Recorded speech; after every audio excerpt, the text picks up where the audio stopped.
The curtain has finally been pulled back on what might be the most twisted financial plot in reality TV history. And it involves a $2 million blackmail scheme that legally gagged Meri Brown. We aren't just talking about a bad breakup or a messy divorce anymore.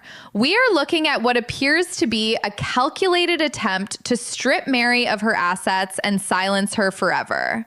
Reports are flooding in that the delay in the Coyote Pass sale wasn't about the market or zoning issues. It was a weapon. Cody and Robyn allegedly held the property hostage, refusing to sign off on the deal unless Meri agreed to a strict, iron-clad, non-disclosure agreement. Why? Because they know she holds the receipts that prove she funded their lavish lifestyle while they left her out in the cold. The mask has slipped, and the sheer level of greed on display is enough to make your stomach turn. Before we dive into the dark details of this financial coercion and the insider rumors about what exactly they are trying to hide, do me a huge favor. If you want to see the Browns finally held accountable for this mess, go ahead and smash that like button and make sure you're subscribed to the channel. We are digging up the truth that the cameras stopped filming, and you won't want to miss what's coming next. Let's get straight into the nightmare scenario that played out behind the scenes. For years, viewers have watched Meri struggle to find her footing with Cody, but the financial reality was always murkier. We know that when the family moved from Las Vegas to Flagstaff, the plan was always, where we go one, we go all. But that motto apparently didn't apply to bank accounts. When Meri sold her Las Vegas home, she didn't just pocket that cash for a rainy day. Receipts and property records indicate that she voluntarily handed over 100% of her equity, every single dime, to help Cody and Robyn secure their massive, nearly $1 million mansion in Flagstaff. At the time, she was told this was an investment in the family. She was told this was temporary. But as we look at the wreckage left behind, it's becoming painfully clear that this was never a loan. It was a donation to Robyn's lifestyle. Fast forward to the recent breakdown of the family. The Coyote Pass land, which was supposed to be the family's legacy, turned into a battlefield. Cody and Robyn controlled the narrative, and more importantly, they controlled the legal paperwork. When it came time to finally untangle their finances, insiders claim that Cody panicked. He realized that if Meri walked away with her fair share of the land, she also walked away with her freedom to speak. That is when the narrative shifted from family to business enemies. Cody smugly sat on the tell-all stage and tried to flip the script, claiming that Meri was the one being greedy. He cited their 50-50 divorce decree as if he were the victim, trying to paint a picture where Meri was snatching food out of his and Robyn's mouths. It was a bold-faced manipulation tactic, designed to make him look like the rational leader dealing with a scorned ex-wife. But here is where the trap snaps shut on Cody's own fingers. His attempt to play the victim backfired instantly because the timeline didn't match his story. If Meri was so greedy, why did she fund his house? If Meri was out for blood, why did she wait years to ask for her share? The contradiction was glaring. Robyn, of course, jumped in to back Cody up, trying to claim that they had been benevolently paying Meri's bills or carrying her financially. This claim falls apart the moment you look at Meri's independent income from her clothing business and the bed and breakfast. The idea that Cody and Robyn, who haven't held steady employment outside the show, were supporting Meri is laughable. But they needed that lie. They needed that lie to justify what they did next, which was essentially holding the Coyote Pass sale hostage. This brings us to a shocking piece of speculation that has been circulating in exclusive circles. There are insider reports suggesting that the push for the NDA wasn't just about preserving, quote, family privacy regarding their personal arguments. Some theories suggest there is a much darker financial secret lurking in the books. Rumors are swirling that there may be hidden debts or massive spending discrepancies that Kody and Robyn are terrified Meri will expose. We have seen the art on the walls, the expensive jewelry, and the endless shopping trips. If Meri has knowledge of where the family pot money really went, specifically if it went to pay off secret debts incurred by Robyn, that would be the end of their reputation. The theory is that the NDA was the only wall standing between Robyn and total public humiliation. They weren't trying to stop Meri from talking about the divorce. They were trying to stop her from talking about the fraud. The escalation was rapid. When the sale of Coyote Pass was on the table, Kody and Robyn allegedly slammed the brakes. They reportedly made it clear, sign the NDA or the land sits there and nobody gets paid. It was a classic stalemate, but with a malicious twist. They knew Meri wanted to move on. They knew she wanted to cut ties. By freezing the asset, they were effectively freezing her life. This wasn't a negotiation. It was extortion. They were leveraging her own property against her to buy her silence. It's the kind of move you expect from a corporate shark, not a man who claims to be a spiritual patriarch. And the irony is sickening. Robyn, who entered the family with debt and 3 mouths to feed, is now the one sitting in the mansion dictating terms to the woman who helped pay for the roof over her head. Kody's behavior during the standoff revealed a man who has completely lost touch with reality. In a moment that shocked everyone watching, he let his guard down and admitted on national television that he had considered doing a backdoor deal. He chillingly stated that he thought about working something out with Janelle to cut Meri out of the proceeds entirely. He actually said the quiet part out loud. He claimed he would have sent Meri her cut 2 to 3 weeks from now. Let that sink in. He wasn't just trying to negotiate a better deal. He was fantasizing about theft. He was openly admitting that if he could get away with stealing her equity, he would do it without losing a wink of sleep. This wasn't about fairness. It was about punishment. This creates a credibility dilemma that Kody and Robyn can't talk their way out of. If they truly believed they had done nothing wrong, if they truly believed the financial split was fair, why stop the sale? Why demand a gag order? Innocent people don't usually demand NDAs from their family members unless they have skeletons in the closet that are rattling so loud the neighbors can hear them. The NDA demand itself is the smoking gun. It proves that they know they screwed Meri over, and they are terrified of the world knowing the specifics. They aren't afraid of lies. They are afraid of the truth. And the truth looks a lot like a financial Ponzi scheme where the original wives were the silent investors, pouring their love, labor, and money into the family pot, while Robyn sat at the top as the sole beneficiary. The behavioral flaws here are staggering. When most people are confronted with the fact that they owe someone money, especially a family member, their instinct is to apologize or make a payment plan. Kody and Robyn's instinct was to draft legal documents. It shows a level of detachment and coldness that contradicts every single thing they preached for 18 seasons. They sold the world a story about multiplying love, but in the end, they were just dividing assets and subtracting people. The emotional appeal Kody tried to make, whining that he would be bitter even if he paid Meri back because she complained about it, was the final nail in the coffin for his public image. He literally wanted sympathy for the burden of having to return money he practically stole. He wanted viewers to feel bad for him because his victim wasn't silent enough while he was robbing her. But the story doesn't end with the stalemate. What happened next involves a shift in Meri's demeanor that caught Kody and Robyn completely off guard.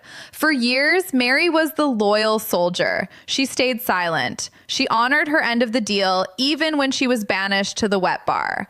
But insiders say that the moment Kody lied about her character on camera, something snapped. She revoked her consent to be the victim. She brought the receipts to the tell-all, and she wasn't alone. With her friend Jen cheering her on, she started to dismantle the heist piece by piece. But the fight was far from over, and the lengths Cody would go to protect his assets were about to get even more desperate. As we peel back the layers of this financial onion, we have to look at the freedom tax concept. In many high conflict divorces, the partner holding the assets will force the other partner to accept pennies on the dollar just to get out. It's a tax on your freedom. Cody and Robyn were betting on Meri's exhaustion. They were betting that she would sign the NDA and walk away with less money just to be done with them.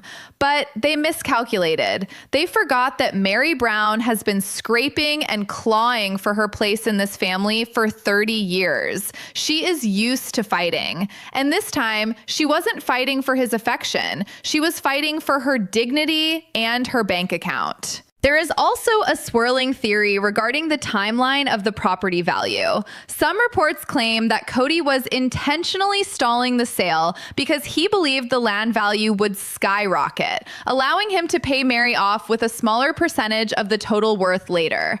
It's a gamble, playing the market with someone else's money. But others suggest the delay was because the money simply wasn't there. If Robyn's spending habits are as out of control as the rumors suggest, the family pot might have been empty. They might have needed the NDA not just to hide the past, but to buy time to scrape together the cash to pay Meri off without revealing they were broke. Imagine the humiliation if the patriarch, who demands total respect, had to admit he couldn't cut the check because the money was gone.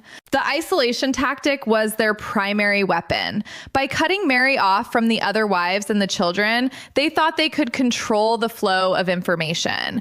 But they didn't account for the public. They didn't account for the internet sleuths and the fans who have been tracking the property records. Cody and Robyn are operating like it's 1990, thinking they can spin a story and everyone will believe it. But in the age of digital receipts, their narrative is crumbling in real time. The contrast between their words and their actions is too sharp. You can't claim to be a victim of greed while you are living in a mansion funded by the person you are calling greedy. And let's talk about the psychological toll of this blackmail. This isn't just business. It is emotional abuse disguised as legal negotiation.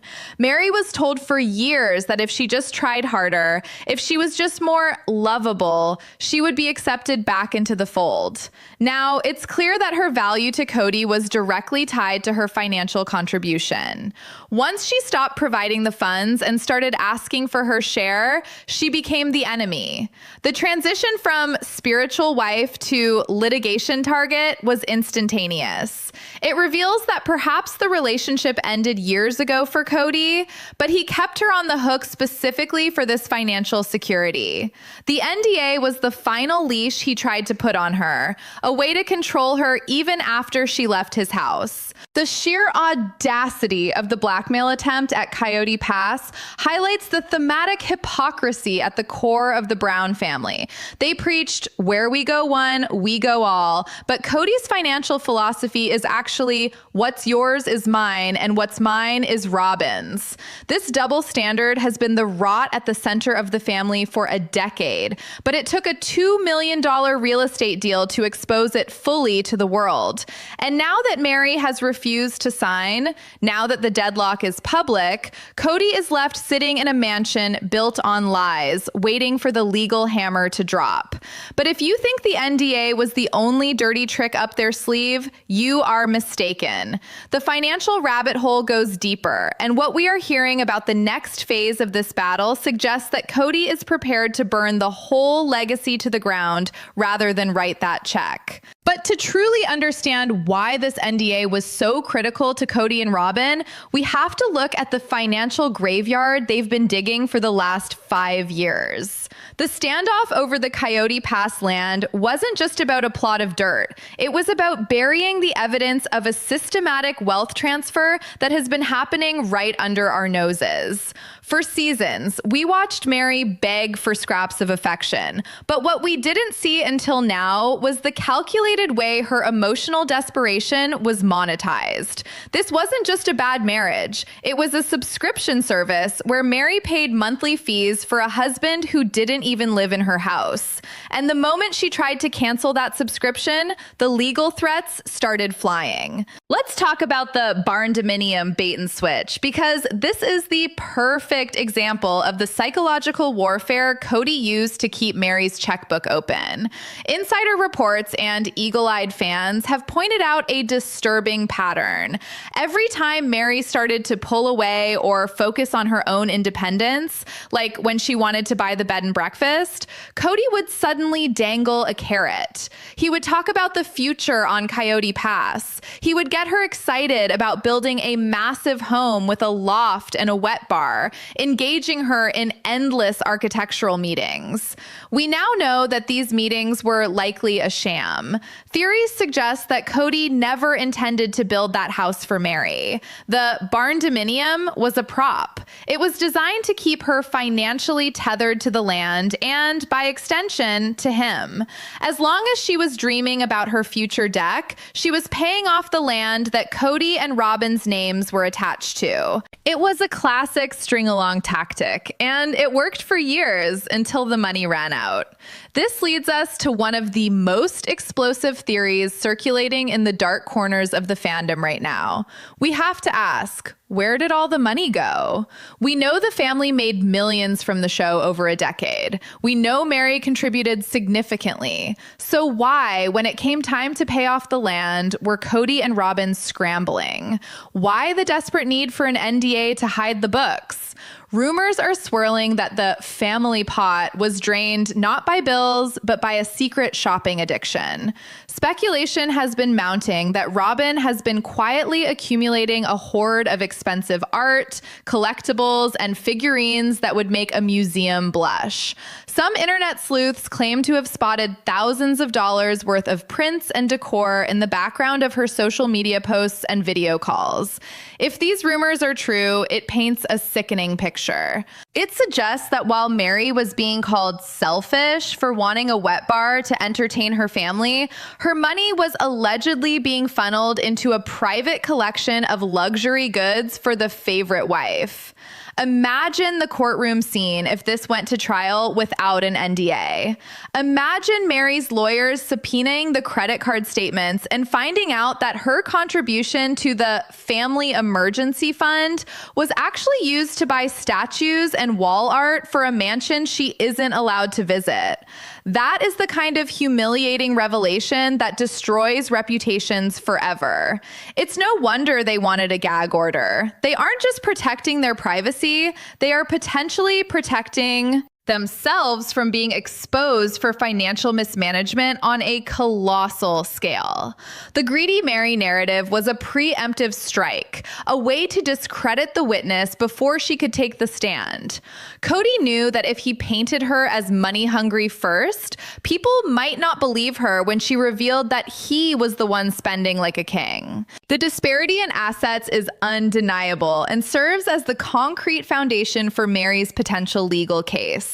Let's look at the facts that Kody tried to gloss over. Robyn lives in a nearly $1 million home filled with assets. Her name is on the deed. Her name is on the land. Meanwhile, Meri was living in a rental. When Meri wanted to buy the Parowan bed and breakfast, a legitimate business investment that would actually generate income, Kody fought her tooth and nail. He refused to help. He told her she was on her own. But when Robyn needed a down payment for her mansion, the family funds were suddenly available. The hypocrisy is so thick you could cut it with a knife. This wasn't a partnership. It was a dictatorship where the resources flowed upward to the throne and everyone else was left to fend for themselves. We also have to analyze the role of Counselor Robyn in this financial entrapment.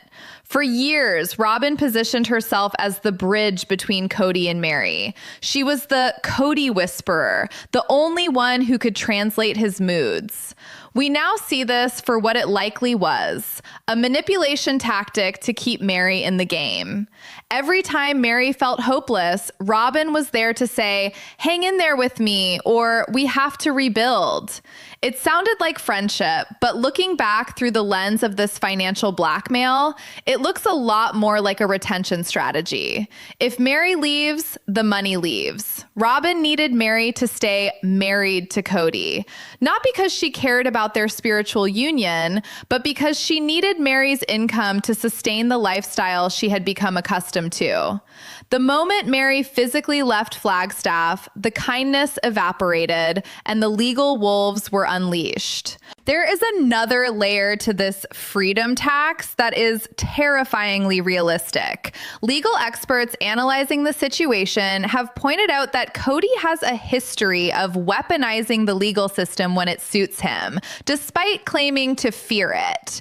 He used the fear of the state to move the family to Flagstaff, uprooting their lives based on a paranoid theory that the police were coming for them. Now he is using the legal system again, but this time against his own wife. The NDA was likely drafted to be intimidating, filled with jargon and threats of lawsuits if Meri ever spoke about the internal financial workings of the family. It's a bullying tactic designed to scare someone who just wants peace. They banked on the idea that Meri wouldn't want to spend thousands of dollars on lawyers to fight the NDA. They banked on her just giving up. But here is where the plot twists. Sources suggest that Cody and Robyn underestimated just how much evidence Meri had been collecting. We aren't just talking about memories. We are talking about paper trails. In the world of reality TV, you learn to keep receipts. There is a growing belief that Meri possesses text messages and emails where Cody and Robyn explicitly discuss the allocation of funds, messages that would directly contradict their claims on the tell-all. If Meri has proof that she was promised equity in exchange for her down payment assistance, that verbal contract could override the NDA demand. The blackmail attempt might have actually handed Meri the golden ticket. By demanding she sign a document to get her money, they acknowledged that they owed her the money. They legitimized her claim. Let's talk about the sacred loneliness trap. This was the spiritual guilt trip Cody used to justify his neglect. He told the wives that their suffering was a test of their faith, but financially, this doctrine was used to exploit them. While Meri was sitting in her rental alone during the pandemic, following all of Cody's strict rules just for a chance to see him, she was still contributing to the family pot. She was paying for the privilege of being ignored. The cruelty of this is unmatched. It's one thing to fall out of love, it's another to keep a woman on the hook, extracting her resources while denying her basic human connection. And the moment she stopped paying, the moment she decided her loneliness wasn't sacred, but rather abusive, Cody's demeanor shifted from indifferent to hostile. He wasn't mad that he lost a wife. He was mad that he lost a revenue stream. The insider reports also touch on the Coyote Pass property taxes. Some eagle-eyed viewers noticed that for a while, the taxes on the land were unpaid or late. This fuels the theory that Cody and Robyn are house rich and cash poor. They have the assets, but they don't have the liquidity. This makes the blackmail attempt even more desperate. They literally couldn't afford to buy Meri out. They needed her to sign away her rights or accept a lowball offer because the bank account was dry. The NDA was a stall tactic. It was a way to kick the can down the road, hoping a new season of the show would bring in a fresh check to cover the mess they made. They were robbing Peter to pay Paul, but in this case, they were robbing Meri to pay Robyn's Victoria's Secret bill. It's also crucial to highlight the us versus them mentality that Cody adopted. In his mind, he and Robyn are the victims of a clique formed by the other wives. He sees Meri's demand for her fair share not as justice, but as betrayal. This narcissism is the key to understanding blackmail. In Cody's world, he is entitled to Meri's money because he led the family. He believes he is owed compensation for the headache of dealing with them. This delusion is what allowed him to sit on that couch and say he considered screwing Meri out of her share without flinching. He doesn't see it as theft. He sees it as severance pay for a job he hated. But the law sees it differently, and the audience sees it differently. As we move deeper into this saga, we have to consider the role of the show's production. The cameras were there. The producers know where the bodies are buried. There is a theory that the reason the tell-all felt so disjointed with separate interviews was to protect Kody and Robyn from being confronted with these direct financial questions in a group setting. If Meri had been sitting next to Robyn and pulled out a bank statement, the entire facade would have crumbled instantly. The news angle here is that the network might be protecting the villains to keep the drama alive for another season. But even the editing is starting to turn. The inclusion of Kody's backdoor deal comment suggests that even the producers are tired of the lies. They gave us the smoking gun. They left that clip in on purpose. The emotional fallout for Meri cannot be overstated. She spent decades believing that her sacrifice was building a celestial kingdom. Now she realizes she was just building Robyn's retirement fund. The betrayal is total. It's spiritual, emotional, and financial. And the sick plot to gag her was the final insult. It was Kody saying, "I have taken your youth, I have taken your money, and now I want to take your voice." But Meri's silence has always been her choice. And now that she has found her voice, the dynamic has shifted. She is no longer the desperate ex-wife. She is the creditor coming to collect. This blackmail scheme is the clearest evidence yet that the plural marriage was a fraud. You don't blackmail your spiritual partners. You don't hold land hostage from the mother of your child. This is the behavior of a business partner who is trying to push out a shareholder before the company goes under. And make no mistake, the Brown family LLC is sinking. With 3 incomes gone and only Kody and Robyn left to foot the bill for the mansion and the land, the financial pressure is at a boiling point. The NDA was a desperate attempt to stop the bleeding, to prevent Meri from telling the world that the emperor has no clothes and no money. But nothing exposes the true nature of this betrayal like the concrete example that dropped during the national broadcast, a moment that will go down in reality TV infamy. We have to talk about the backdoor deal admission because it is the knockout blow to Kody Brown's character.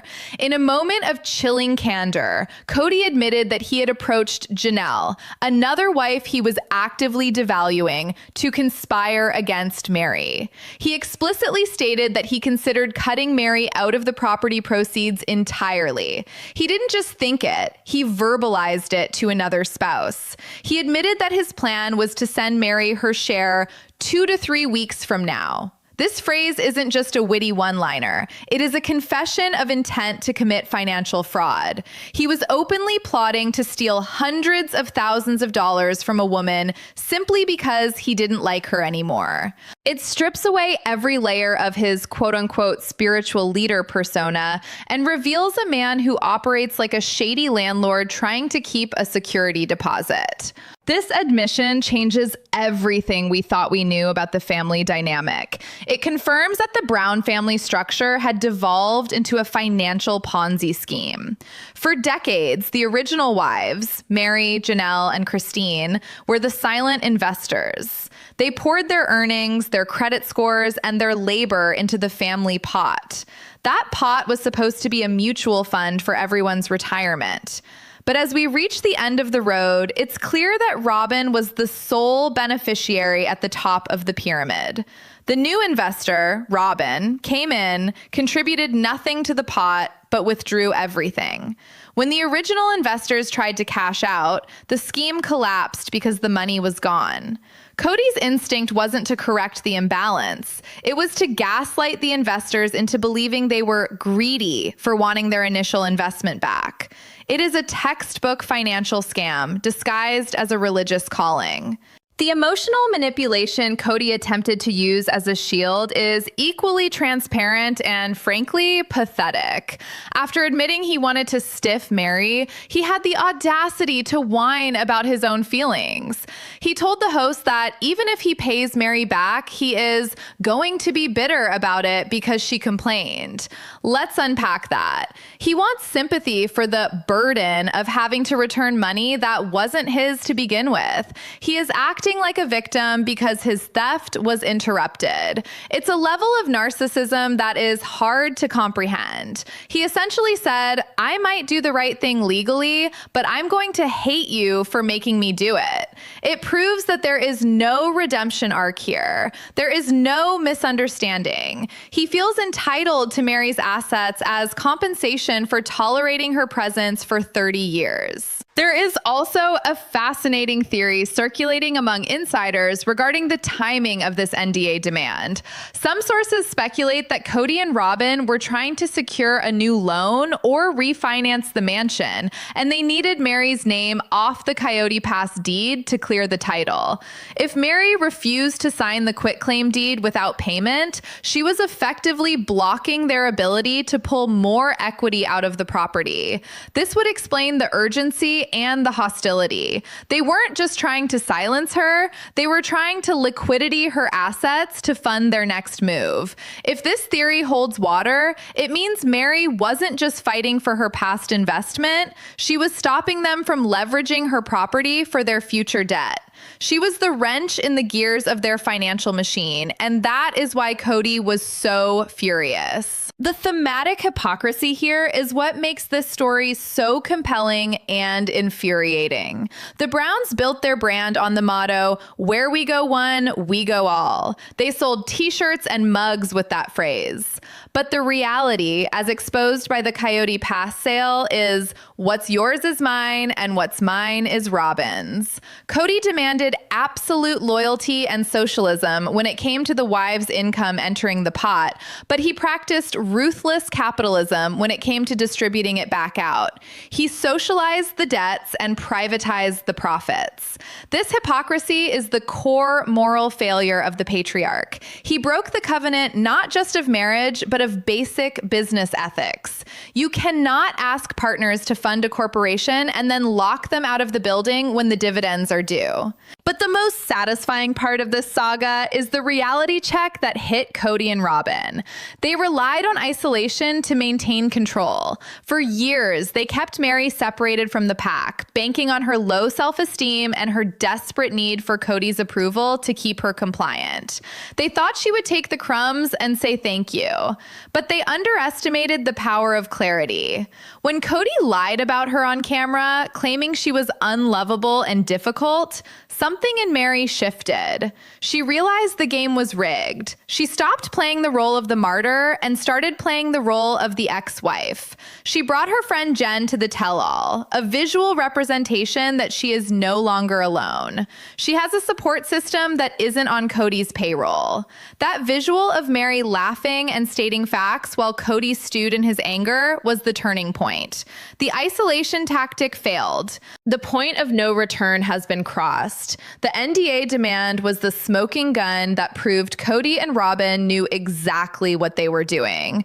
You don't ask for an NDA if you have nothing to hide. You don't threaten to withhold assets if you are acting in good faith. By trying to gag Meri, they inadvertently screamed their guilt to the world. Now, Meri is free. She has her life back, her business back, and hopefully she will get her money back through the courts if necessary. Meanwhile, Kody and Robyn are left in a mansion that feels more like a fortress, surrounded by unsold land and broken relationships. They have the stuff, but they lost the family. They won the property, but they lost the war for public opinion. And here is the final twist that insiders are whispering about. This legal battle might just be the beginning. There are reports that the other wives are watching Meri's situation closely. If Meri cracks the code and forces a forensic accounting of the family funds, it could open the floodgates for Janelle and Christine to seek retroactive compensation as well. Cody's backdoor deal comment might have just handed all three of his ex-wives the ammunition they need to launch a class action lawsuit against the family pot. The irony would be poetic. The very greed that drove Kody to hoard the money could be the catalyst that causes him to lose it all. The legal hammer is poised to drop, and when it does, it won't be quiet. This entire saga of the $2 million blackmail plot is a masterclass in how not to handle a divorce. It exposes the dark underbelly of reality TV fame, where love is a currency and marriage is a contract that can be breached at any moment. Kody and Robyn tried to play chess with Meri's life, but they forgot that she was the one holding the checkbook. They tried to silence her, but they only made her story louder. The NDA is dead in the water, and the truth is finally out in the open. If you were shocked by the audacity of Kody's backdoor deal admission, and you want to see Meri get every single penny she is owed, you need to support this channel. We are going to keep digging, keep exposing the financial secrets, and keep bringing you the updates that the show tries to edit out. Do not let them control the narrative. Smash that like button to show you're on the side of the truth. Hit subscribe so you never miss an update on the legal battle, and leave a comment below. Do you think Meri should sue for the full amount plus interest? Let's get the conversation started. Thanks for watching, and I'll see you in the next video.